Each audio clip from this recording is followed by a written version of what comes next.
right, today I got 5 cheap and safe dividend stocks to potentially add to your watch list. Before I get into that, I want to give a quick channel update. We're at 762 subscribers, which is awesome. I can come to the analytics over here and look at the views. We're getting close to like 800 views a day. That's what I call awesome, and it motivates me to continue to make more and better videos for you guys. So without any more waiting, let's get into this. Now the first one I got for you guys is Realty Income. I know this is a basic stock, everybody knows about it, but it's going to serve as a perfect example for how I value companies.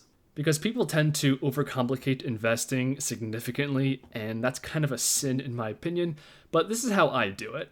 The first thing is, what does the company produce? Is it valuable? Is it proven? And in the case with Realty Income, this is a proven business model, as they like to advertise right on their homepage. They have a 15.3% compounded average annual total return since 1994. They have 95 consecutive quarterly increases in their dividend. We can take a look at their top 20 clients, their portfolio of properties.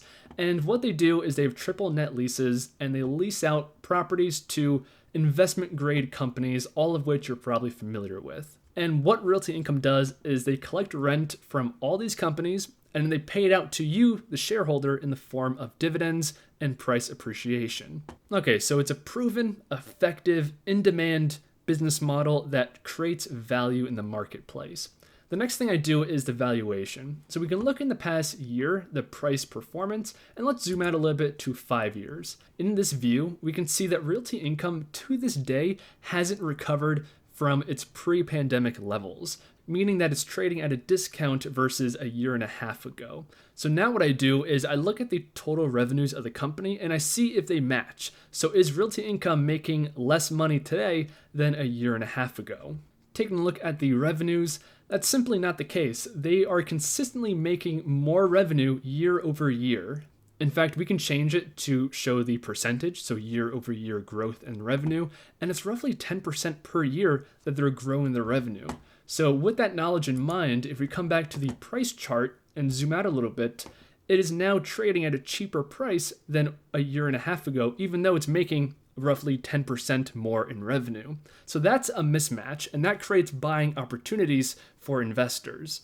In terms of dividend data, Realty Income is just a powerhouse. They have a hefty 4% dividend yield, and their dividend growth is low, but essentially what this does is it keeps pace with inflation. So you're always going to have a consistent real yield of 4%. So putting all those factors together, the mismatch between the price it's trading at and the revenues, as well as just the quality of the business model itself, leads me to believe that Realty Income is a great company trading at a very attractive price to investors like you and I. The next one I got for you guys is actually the Clorox company. So yes, this is the company that makes lots of cleaning supplies. And if we zoom out a little bit, the price chart tells a story with this company. So of course, the pandemic happened and this company spiked being cleaning supplies, but it got over exuberant and it became inflated. And since about this time 1 year ago, the price has been trending down in what's known as a correction. Although it looks like it found a bottom. If I zoom back in here, the company looks to have found a level of support and is no longer setting lower lows. It's kind of rebounding a little bit, indicating possibly a good time to get into this company. After all, you're buying this stock at 18% discount versus this time 1 year ago. And again, we can look at the financials to see if that's justified. The revenue of this company has not declined 18% in the past 12 months. Now, I do want to say a quick disclaimer. You don't want to just look at price and then revenue and match it up that way. It's just a general broad tool I use to value companies and see if price changes are justified. Of course, there's many other factors like the pandemic that artificially inflated its price beyond its intrinsic value. And it's been coming down ever since. And I think right now it's at a pretty attractive level considering its financial situation. And it seems to have found a bottom level of support, and the trend is changing. Also, the company itself produces very in-demand, recognizable products.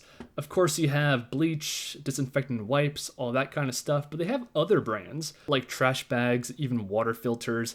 So they have lots of recognizable, popular brands that sell very well. The biggest threat to a company like this, in my opinion, are private label brands like the pink stuff, whatever that is. It's very easy to slap on your own label and sell a competing product, although Clorox is a very recognizable, reliable, and trusted brand, and that itself has value, much like with Nike. Nike itself doesn't produce exceptional footwear, but they have brand value, and that drives demand for their specific products. All right, moving on, we have TD, Toronto Dominion Bank. This is one of the larger Canadian banks, although most of you guys are probably familiar with it because out of all the major Canadian banks, TD has the biggest presence in the US. And just generally speaking, the financial sector in Canada is very heavily regulated, and because of that, it's pretty stable, safe, and reliable. Looking at the price chart, it has recovered since its pandemic lows, but it is cooling off a little bit right now, potentially making a good buying opportunity. Not to mention the PE ratio is 10.41, so very cheap in comparison to the general market. Their total revenues are, I would call this flat. They're not increasing a lot, they're not decreasing. It's just consistent revenue year over year. Something to note is their net income actually looks a little bit better, and if we look at the trailing 12 months, it's actually the highest net income they've ever had. So that could indicate the company is becoming more lean and efficient, all good signs.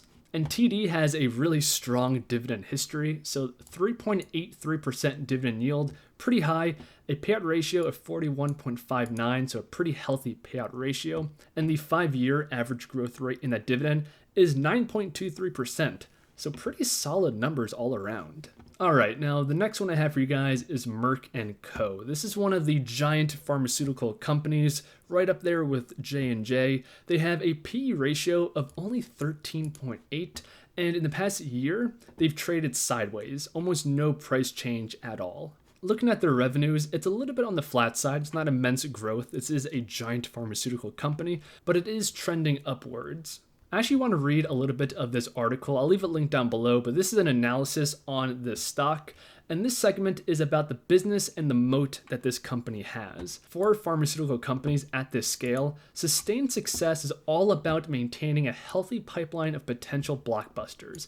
And Merck has been doing a terrific job on this front. Merck has been maintaining a promising pipeline in several key areas: oncology, cardiovascular, neuroscience, and animal health. Moreover, Merck has actively supplemented its pipeline and portfolio with strategic business development and partnerships. Over the next 5 to 10 years, its rich pipeline is expected to address areas of high unmet need in the market to drive performance. In the longer term, the discovery efforts and increased expertise in biology is expected to start bearing fruits for decades to come. So essentially, Merck is making all the right investments in future upcoming pharmaceutical solutions, and that's going to eventually manifest in its stock price, meaning that its current cheap valuation could potentially be a great buy-in point over the next few years. But I'm not the only one bullish on this company. This is the top 10 holdings for SCHD, the most popular dividend ETF that's been performing very well. And Merck & Co. is their third largest holding. So Schwab is also bullish on this company. Now, I saved the most boring company for last because I think that's what you're supposed to do for watch time. So this is 3M. They have a P ratio of 20. They've done actually pretty well over the past year. If we want to zoom out a little bit to get a more complete picture, it is not trading at an all-time high. It's also not at its bottom. It's just somewhere kind of in the middle at a fair valuation, so to speak. So if you don't know, 3M is an industrial company that makes a ton of random products that are very useful in everyday life. So these are some of their featured brands, and they have everything from Post-it notes to Command hanging hooks. So a lot of just random stuff. A lot of these brands are recognizable and have value behind them because of it. And the private label game, which tends to be a threat for a lot of this stuff, it's very hard to compete in private label for stuff like Post-it notes. It's just a hard market to get into and differentiate yourself. So when you have a lead in the market already, that could be a huge asset. The only thing with this company is that these products are very consistent, well-known, which is great for consistent recurring revenue. But there's not a lot of growth. Like for Post-it notes, people that use them buy them on a regular basis, but there's not a lot of new customers, so to speak, and that's kind of reflected in their revenues. The total revenues of 3M have been going sideways for quite some time now. Not increasing, not dipping or anything like that, just consistent sideways demand from their product line. Although much like with TD, their net income has been on a slightly better trend, increasing as of late, which is a good sign. It's showing that the company is becoming more profitable. But the reason why you invest in this company is for the safe and consistent dividend payments. So right now the dividend yield is just under 3%, the payout ratio is a healthy 60%, and the 5-year average growth rate is about double that of inflation. And they've been growing that dividend for 62 years. So this is a super boring yet stable industrial company. And that's going to do it. That's all 5. I hope you guys enjoyed. If you're still watching and got something out of it, leave the video a like. It helps out the channel a lot. Subscribe to the channel, and I will see you in the next one.